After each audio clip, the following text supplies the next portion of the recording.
video. Hey everyone, Andrew here with Doug. Bringing you another video. And today we decided to do our top 10 favorite Batman the Animated Series episodes. Now remember, these are the episodes we like the most, not the ones we think are the best. And if this goes successful, maybe we can do a top 10 Justice League Unlimited or Justice League series. So what we have is our top 10, and we'll go back and forth, and I'll start things off, and then we'll just do what we always do when we do our top 10. Again, these are what we like the most. The rules is, it has to be 10, and two-parters can't count as one.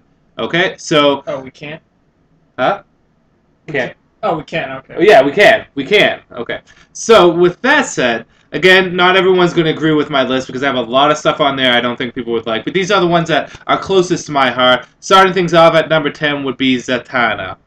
Why do I like Zatanna? And we know it's your number 10. Yeah, same here. I like Zatanna because it's a fun episode. It has Zatanna in it, and I love Zatanna as a character. It's a pretty decent story. It has some witty dialogue in there. And I like the background history kind of thing that going on with Bruce and Zatanna, the little pseudo-relationship they had going on. So I thought it was overall a good time, and it was a good portrayal of Zatanna. It's pretty much the big point I liked was the whole backstory, and you can kind of see that relationship. That was why I picked it. Yeah. Okay, so that's our number 10s.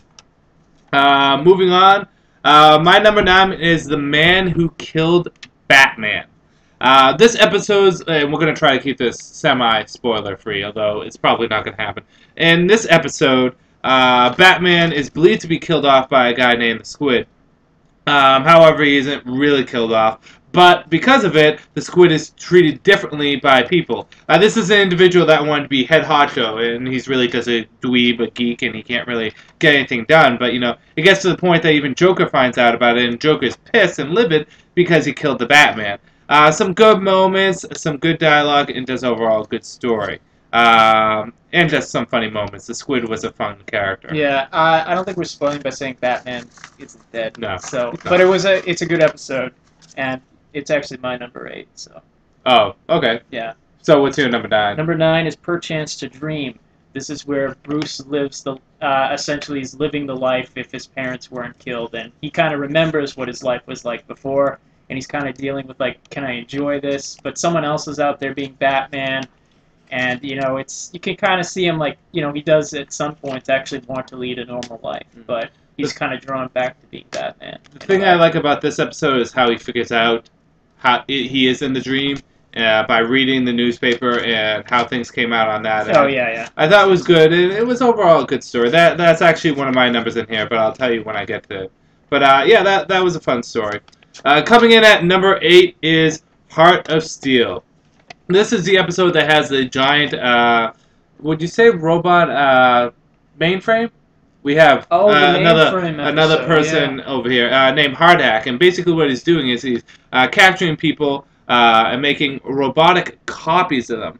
The main reason why I like this episode, other than it was a good episode, is it really exemplified the art style that came from Batman, and that Batman is kind of like, how they had the World of Tomorrow in the 50s and exactly what they thought the World of Tomorrow was going to be. And Batman the Animated Series is kind of like, well, this is what would happen if it actually came out with the art style and everything. And it just really had that kind of old school science fiction feel to it. It was just overall fun episode. I get a lot of memories from it, and I was always freaked out about it because it was kind of a, creepy episode. But what I really liked about it was the fact that it just captured the art style of what Batman was, which is kind of futuristic, 50s inspired. Almost kind of like what BioShock did as a video game. You? It was a good episode. It didn't make my list, but it was a fun episode. And that's the one where he he has the robot that imitates Batman, you said? No. That's another one. Okay. This is actually the first one where Barbara Gordon really gets any action, I think. Okay. She doesn't become Batgirl, but it's where she gets action. Yeah. They make robots of like Commissioner Gordon and like some supermodel, and I think Bullock. I could be wrong. Okay, continue. Well, mine, I think I told you my 8 was Man Who Killed Batman. Okay, so it's the same. Okay. So I guess we'll go to my number 7, which was also Perchance to a Dream. See, we have a lot of cross numberings here. Yeah. Same thing. It was a good episode, good what-if story. And it we used a Batman villain that I don't particularly care for and use him in a good way. Yeah. I really don't care for who was the one behind this. I don't want to reveal the neither. ending. You know, the thing is we're trying to be spoiler free, but chances are, if you're watching this video, you already seen these episodes. You've already been a fan of the series, but I'll still try to keep it spoiler free. So I guess you're number 7. Grey Ghost. I'm not going to talk about that because that's on my list too. But go ahead. Grey Ghost is it's about like an actor who played a superhero back when Batman was a kid, and you actually get some good flashbacks of Batman as a kid when he's not seen his parents get killed. And I'm not going to say who did the voice of this superhero, but it's kind of a touching story, and the characters are well developed, and you can kind of see that Batman isn't all just hard ass. He kind of has like a heart at some point. Yeah. Oh, of course he has a heart. Yeah, but he kind of let's just say he can kind of be a little geeky too. My number 6 was Silicon Soul, which was kind of a play off Heart of Steel, where it's kind of a spiritual sequel where Hardock created a robotic copy of Batman. And this robotic copy actually believes he is Batman. And it was the most creepiest episode I saw as a kid, because he's walking around looking for these mechanical parts, and like his brain opens up and he puts it in his brain. And I was thinking, what the hell is wrong with Batman? As a kid, not as an adult. But I was watching this episode. It was really creepy. But what really got to this episode, and there will be a spoiler here, so be prepared if you haven't seen the episode, is how Batman defeats the robot, and that Batman makes the robot believe that he was killed by make the robot believe that he killed him. And because the robot is so much of a copy of Batman, he can't grasp the fact that he's killed another human being. Even though he's a robot, he says Batman doesn't kill, and he goes live it. He just destroys everything, and yeah, that's it. But it was a good episode, and it was it was probably the most creepiest ass episode I've ever had to deal with in the Batman animated series as a child, except for maybe one more that's up on the list that really wasn't creepy in hindsight, but still was pretty creepy. So you can go. Two-Face. I love the two-parter where Two-Face was introduced. You can kind of see the real tragic nature of it. The truth is, so many of these episodes have such a tragic side anyway. As with all the villains, they're really well developed. And I really like how they actually established Harvey Dent beforehand. Yeah. In like the first 2 episodes, because I think it was episode 12 that this came out. So they did like 10 episodes of actually building him up as Harvey Dent. I didn't have this on my list, and it was one of the ones that did not make the cut. But yeah, Two-Face was a great episode. It was just a really great episode. What I really like is the fact that they used a lot of psychological stuff when talking about the conversion from going Harvey to Two-Face. A lot of stuff that does the dream sequences, him sitting down with the psychiatrist. It was actually a pretty good setup that they did. So what are we on, 5? Yeah. My 5 would be Grey Ghost too. Now I have no problem saying who the actor is, so I'm sorry. Yeah, go ahead. It was interesting to see a different side of Batman, because we always see this dark Avenger, this tragic hero, this Dark Knight, and we see him have kind of a happy thoughts, a part of his childhood that he holds on dear to, and you got to think how this psychologically affects him. This guy lost his childhood at age 8. If that's the case, what part of your childhood are you holding on to? And one could argue or theorize that possibly he's holding on to this Grey Ghost. And in the Batman animated universe, one could also say that this Grey Ghost helped inspire him. It was a good story. They had Adam West come in, who played Batman in the 60s, and it was kind of cool to have, in theory, 2 Batman in 1 episode. Fun episode, some good lines. Overall, loved it. Your turn. Heart of Ice. I think it's on your list. Yeah, it's a little bit higher on mine, but go ahead. This is pretty much the introduction of Mr. Freeze, and again, another tragic backstory. You see how he becomes Mr. Freeze.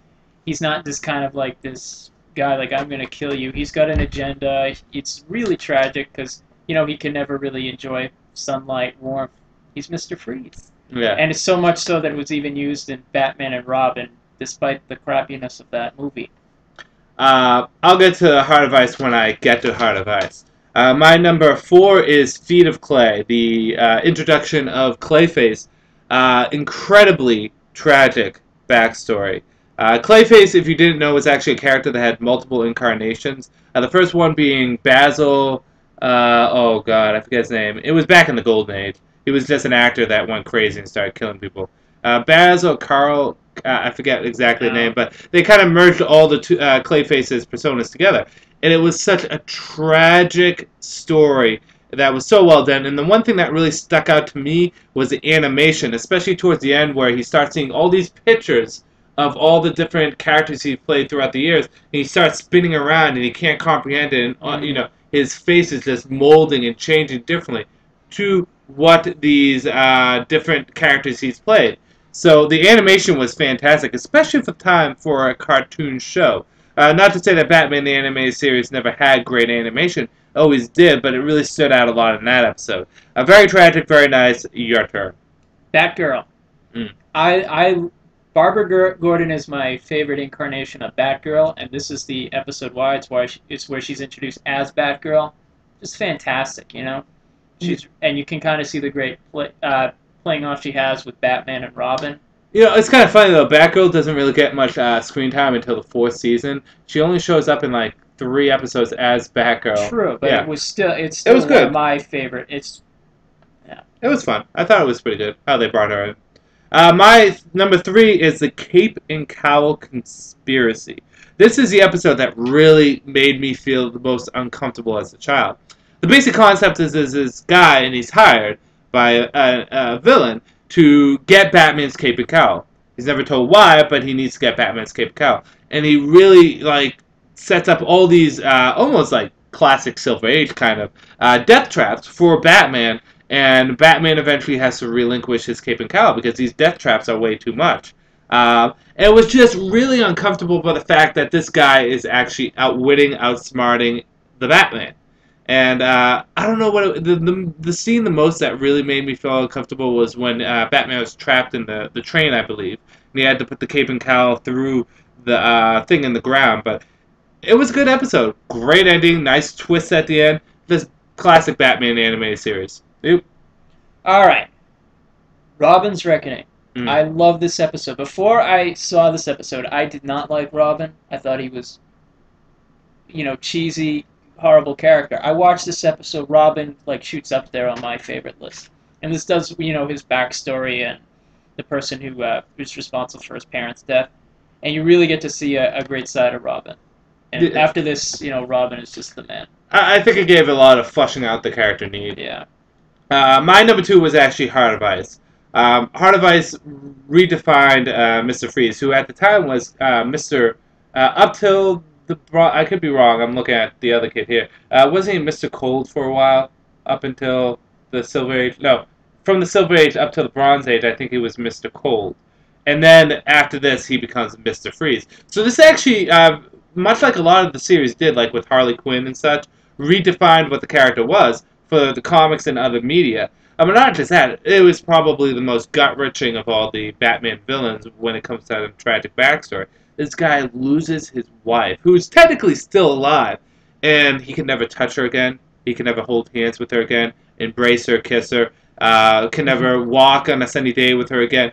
Even as a quote, because we were just watching some old stuff of Batman where he says, how would you feel if you could never walk a summer beach again with the hot breeze going against your face, having a hand, another's hand in your hand? I would kill for that. And it's such an emotional, gut-wrenching, tragic story. And I remember as a kid, I would just be absolutely depressed from it.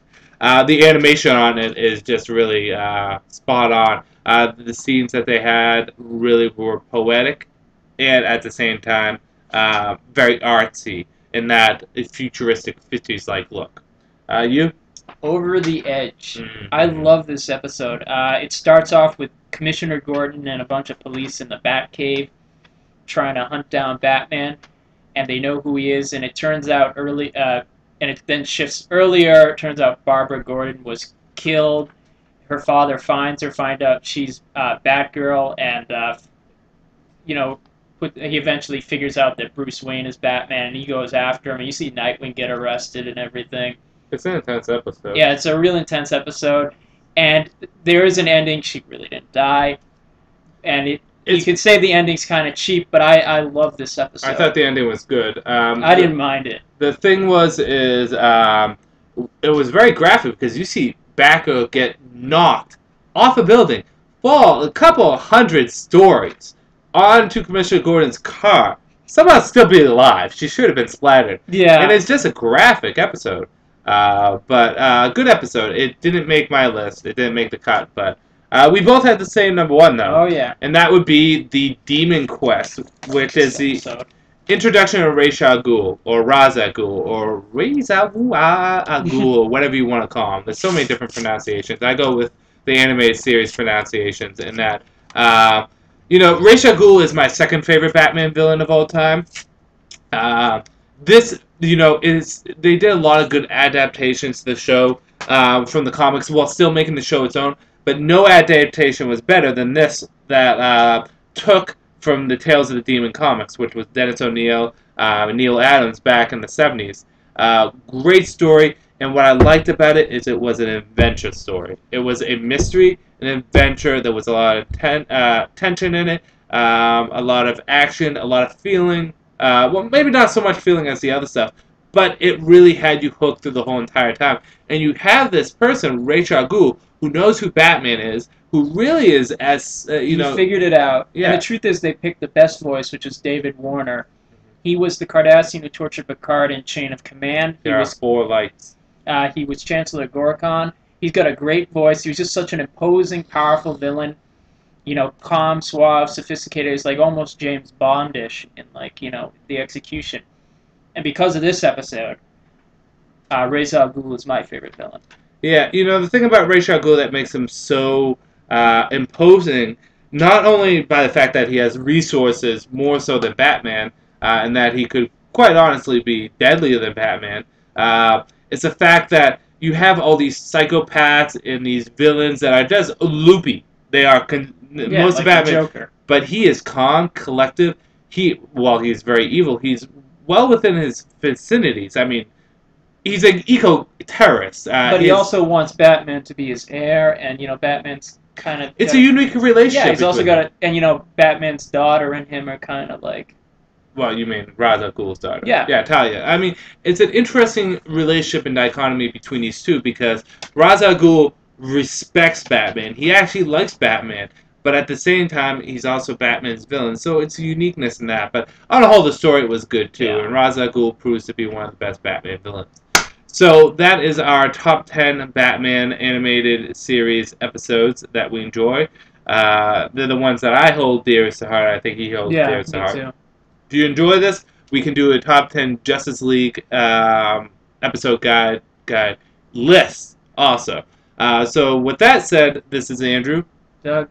And you can check out Doug's page along with everyone else's at the bottom in the description. Peace out for now.